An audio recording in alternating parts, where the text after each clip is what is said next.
Welcome back to Rove Live. A very big night, of course. We've got the boys from Silverchair in all night to help launch their new album, Diorama. Joining us now is the lead singer of said group. Please welcome Daniel Johns. Now,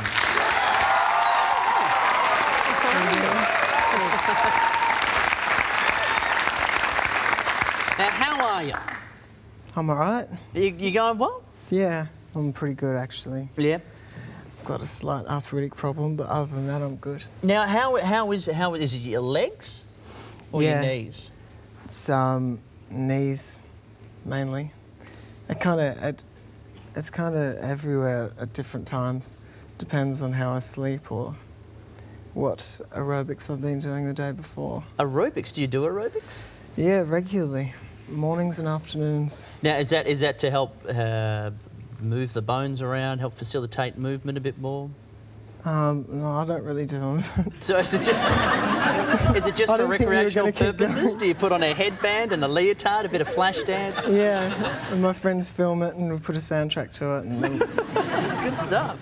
But you're having a good day today, because I did see before the show you've got just the most kick-ass cane I've ever seen. Yeah, it's cool. It's got an elaborate, I don't know what the handle's called. It's like a jester. Look like a jester. It's a jester but it's inside an eagle's mouth, which is quite interesting, considering it's just a cane. Did you ever consider crutches, or is the whole thing that the cane is a really good look? The cane's a better look. I've got crutches as well, but it's not as cool. Now, is this something that will get better with time? Is there pills or anything you can take to help you out? Yeah, there's lots of pills, actually. And it gets better with time. Are you ever worried that someone's going to be there with a long lens camera through your kitchen window and there you are popping all these pills and some new scandal will start? I will be now. Oh, no, I've given them an idea. Now, you've been... Silverchair started when you guys were around 14, 15, so that's, what, 7, 8 years now? Yeah, we actually started... we were probably 12 years old. When the band actually started? Yeah, me and Ben were in bands even when we were in primary school, so... But we couldn't play instruments, so we just used to rap and press, you know, on a keyboard where you've got a little demo button. Oh, yeah. That plays a little beat. And we'd press demo and then we'd quickly run up and start busting rhymes. Did you ever consider becoming a rap band then when you actually put the group together? No, not really. It was just we didn't have the ability to play instruments, so you know, I think it was the late '80s, so rap was quite big with MC Hammer and Vanilla Ice and all them people who have managed to make a good career. Now, despite all this time that you've been in the industry and been performing, this is one of, if not the first, one-on-one TV interviews that you've done. Why have you not really done all that much press? I just get too nervous. Look, my hand just shakes and I can't stop it no matter what I do, despite the pills. What about alcohol? Have you tried that? No, I think alcohol exacerbates the problem. I think start getting really worse. Paranoid, and then you just think that you're on top of the world and do something stupid, and then all your friends tell you that was ridiculous. Not that that's ever happened, because I've never done this before, but I'm sure it would. So are things any easier for you now down the track that, you know, you've progressed so far now? Is it a bit easier for you to get out there and do the promotion for an album? Yeah, I think so. It's more, it's a lot more comfortable, I guess. We just wanted, on this album especially, to do what we could to expose it, because it's the kind of album, if you don't put it in people's faces, then it runs the risk of being ignored, because it's not a one-listen kind of album. You've really got to listen to it a few times to understand where it's going. And even then, you might hate it, so... But this is really a kick-ass album for you guys. I don't really... I mean, you know, sometimes I have to be complimentary to guests, but this time I actually do mean it. Yeah. This is a brilliant album. It's... I guess it's not as dark, with all due respect to some of the other stuff you've done, like Freak Show and even Neon Ballroom to a certain extent. Does that indicate the way your life seems to be progressing at the moment? Yeah, definitely. It was a conscious decision to move and approach a wider colour spectrum, whereas it's restricting to know that, there's only black and shades of grey to work with, and once you kind of overcome that reliance on depression, then I think there's a lot more to work with. So what was it? You were just going around all the time being really, moody and brooding all the time and going, oh, well, gruff, gruff, no one understands me, gruff, gruff, gruff. Yeah, pretty much. So what was it? Some kind of epiphany that you had? You just wake up one morning and suddenly go, hey, life's good, I've just changed like that? Or was it a series of events that got you to where you are? It was a series of events, but then it was a conscious decision to write positive music in order to try and manipulate the way I was feeling, because I think music is underrated in terms of how powerful it can be on people's emotions. But even now, you guys are still, I guess in industry terms, still very young. When you were starting out and you're just teenagers, is it a real baptism by fire to be thrown right in the deep end of the music industry? 1 minute, you're just playing in your own garage, and the next day, your first rock concert, and you're the supporting act. Yeah, it was strange actually. We literally went from the garage, and we just constantly played in the garage for years, and we didn't even think we'd progress, and we didn't even particularly want to until a neighbour, when we were about 14 years old, came in and said, there's this competition on television, your band wins a record, you get to record your song at a radio station. We thought, recording a song would be pretty cool.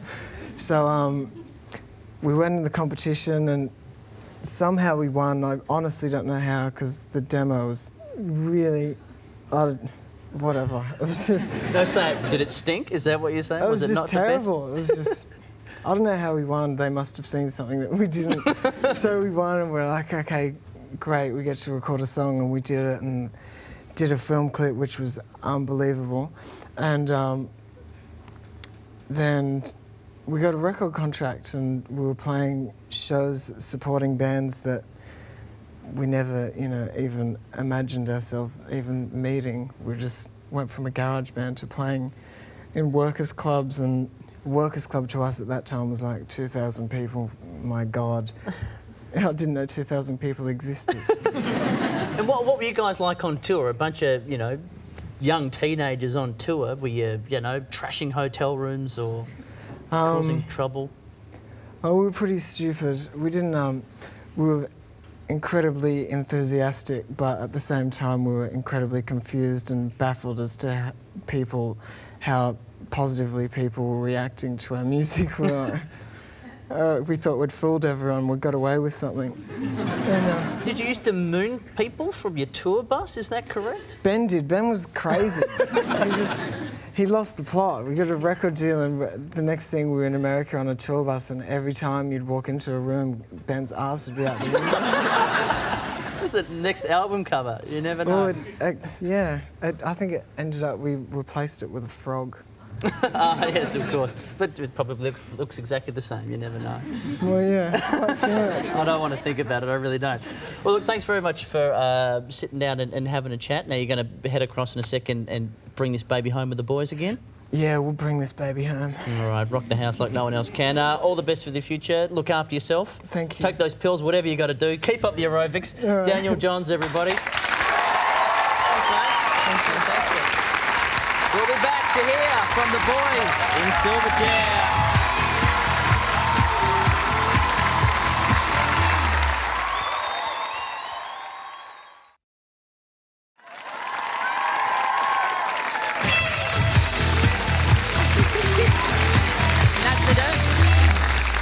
Welcome back to Rove Live. I nearly crossed my legs, then decided not to. It's now time to welcome our next guests. Very excited to have them as part of the show. We saw them before singing their latest single from their album. This is the remixes. The song was Nasty Girl. They join us now. The most bootylicious babes in the music scene. Kelly, Beyonce and Michelle go crazy for Destiny's Child.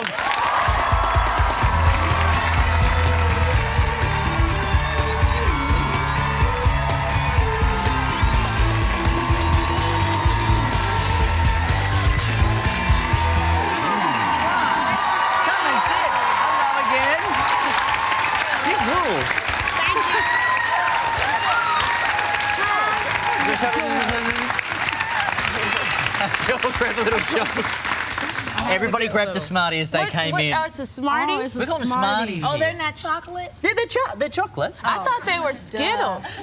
No, No, we don't have purple in the States. Is this purple? Yeah, I don't know. I'm colourblind. You're asking the wrong person. They have letters on them. I think that you collect the whole set of the alphabet. It's like alphabet soup for the confectionery world. And you can spell out rude words and do whatever you want. Right. Oh, very rude words. Yes. Now the fun begins. How are you all? Good. Thank you very much. What an amazing performance you did before. Nasty Thank girl. you. Yeah, do we like that? Yeah. You can answer. It's okay. And how have you been enjoying Australia? How's the tour going? It's been wonderful. This is such a beautiful country. I know me, like I told you, I'm ready to see a kangaroo, though. I mean, the 7-foot kangaroo. A big 7-foot red one. Yeah, I know they kill you, but I still want to see They do. it. They get up on the tail and bang out with their feet. That is amazing We to should me. try that. Try kicking like Yeah, we that. can't do it right now. We'd also need a tail is the other thing. That's the other downside, Right. unfortunately. Right. And how was the tour? Was it enjoyable? Is it good to be able to see the fans one-on-one? Definitely, we were very excited. We had new songs. We added 30 minutes to the show. So, you know, you're always nervous when you do things for the first time, but the crowd gave us so much love, and we can't wait to come back. It's just beautiful here. The fans are so supportive, and we love it. Yeah. And thank you very much for coming back, because you had to postpone the tour last year, and we weren't sure if you were going to come back or not. But you are true to your word. Yes, Thank you very much no, for that. definitely. We actually wanted to come right then and there. All of our bags were packed and everything. We were so excited because, you know, around that time it was hot here. Yeah. So we wanted to come in the summertime so we can enjoy y'all's beaches. We heard y'all have beautiful beaches. So have you had a chance to get out and have a look around? Yeah, actually the first day we were staying in this really cool hotel, and it has like this arcade, and it has this casino, and you have to be 18 to gamble. In America, you have to be 21, so I've never gotten a chance to gamble, so I can gamble here. You could drink too if you wanted to in this country. Yeah, we don't really want to drink though. That's okay. I mean, you know. So is it hard for you because you are role models, and I would suggest if any one of you or all three of you head out to do anything, that the whole world would be watching. Do you sort of feel you have to be on your best behaviour all the time? Yeah, and it's crazy sometimes because it's like, you know, we're human, and it's like the first mistake you make or something, then people look at you. But it's cool that we are, you know, role models and everything. But like I said, we're human, and we're really not here to raise people's kids, you know. I think Right. That's what it's the parents are for. That's a lot of kids to raise. It is. So can you just go out and shop like normal people? Well, actually, we did here, and that lasted for a second.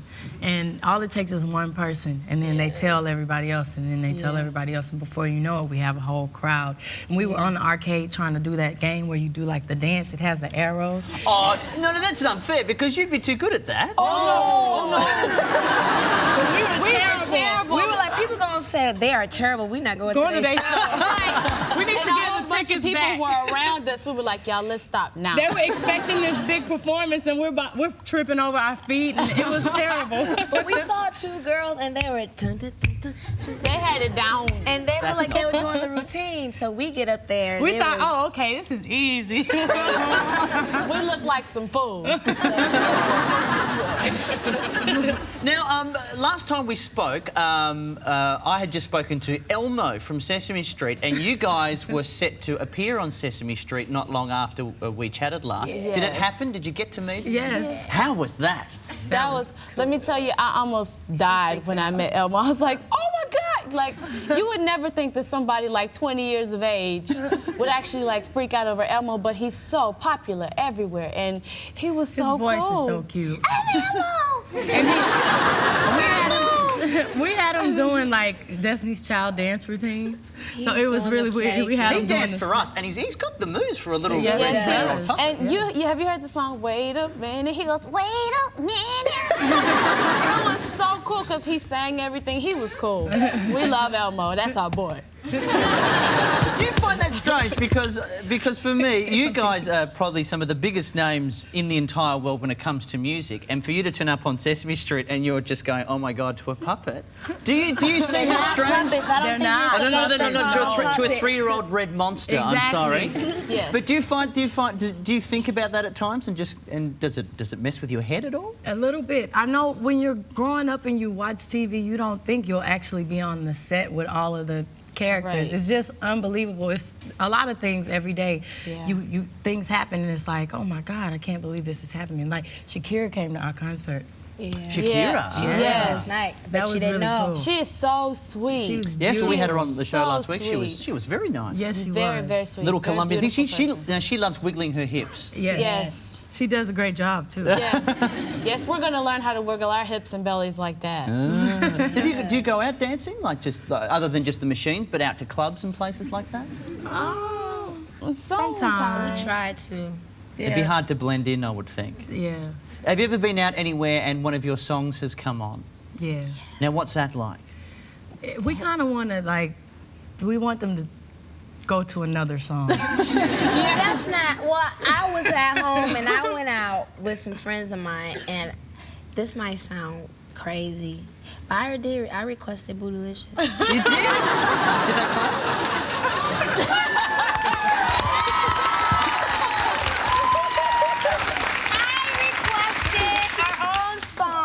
But I just like the. Oh, the bass. That's an amazing When bass. that comes on, it just does something and everybody just goes crazy. Your and it's a butt great just party goes. song. Would you you just wanna ever do dance for it. karaoke? Yeah. Have you done karaoke? But you know, if I went out to go do the karaoke, I would just straight forget that I'm in Destiny's Child and sound terrible. Yeah. That's what we did in Cancun.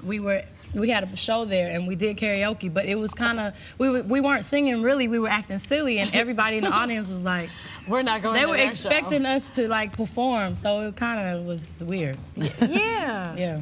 Now, you've known each other for years and years and years, and Kelly, you and Beyonce knew each other since you were tiny. Is that correct? When you were little girls. Nice. Did you used to do little talent search contests and things like that when you were getting started? Yeah. Yeah. Very embarrassing tapes we had. They're not. No, very embarrassing. Yeah. What was your first show, your first gig like? It was at a daycare. Got to start somewhere. That sounds crazy. It was a lot of little kids in the audience, and they were not paying any attention They to were us. bad. And how old were you at the time? We were 9. We were Oh, okay, that's all right. You went to 20 or something. No. But the little kids were paying us no attention. But we were nervous. They were crying and, eating. I was like, dang, are we bad? We were pretty bad though back then. And how do you take that? Did you take that personally, or was it just you realised it was just? You know what? We were so nervous. Yeah. I don't think we really our hands were literally sweating. And it was just a daycare, but we were serious about our daycare performance. And well, that's good. You take it professionally. Yes. Most people wouldn't. Yeah. We were serious about our daycare performance. And now the three of you have been together for, is it 3-4 years now? Yes. And you tour a lot together. Is there something each of you can tell me about the other that no one else would know about? Michelle, I'll start with you. What can you tell me about any of the others? That people wouldn't know. Does anyone like stamp collecting or cartoons or doing crazy impressions? Okay, I can tell Kelly. you something We about can tell Kelly. about Oh, God. There we go. God. She likes soggy cereal. She sits her cereal to get soggy before she eats it. Hey, don't knock it before you try it. It's really good. You got to get the right kind of cereal, like Frosted Flakes, so you can let the sugar just I'm sorry, just forget it. That makes sense, because otherwise... It's an acquired taste. Well, it ends up being soggy anyway, so why not just jump straight to it and drown it in the first place? And she likes her fries with ice cream. Okay, now that's Oh, different. they're going to think I'm gross. That's okay. That's just different. That's good. Yeah. Now you watch. No. Now everyone's going to do it. Yeah. They hear you do it. All of a sudden, I want to be cool. Soggy cereal is cool. Now, speaking of cool, before you go, I have a little gift for you because last time we spoke, I mentioned Tracky Dacks. The sweatpants are Tracky Dacks, yes. And I have... You got us Tracky I got you your Dacks. very own, each of you, a pair of 100%... for you. Beyonce. There you go. You know what? Okay, you have to sign them. Yes. I'll sign them for sure. You have All right. to sign them They because are the look. Get they're it not happening. like you will know that they're from you because they're trucky ducks. Yes. No, we can really make these cute. We'll wear these tomorrow on our show. We'll Beyonce, put get your mum onto them. Get the rhinestones sewing and- machines yeah, away you go. yeah, A few yeah. Right. sequins will be fine. Right. They go with the shoes. Yeah. Thank you very much. Oh, hey. Yes, in a new kind of way. Girls, thank you very much for taking the time to stop by. It's really, really appreciated. Thank you. Please thank Kelly, Michelle and Beyonce, Destiny's Child, everyone.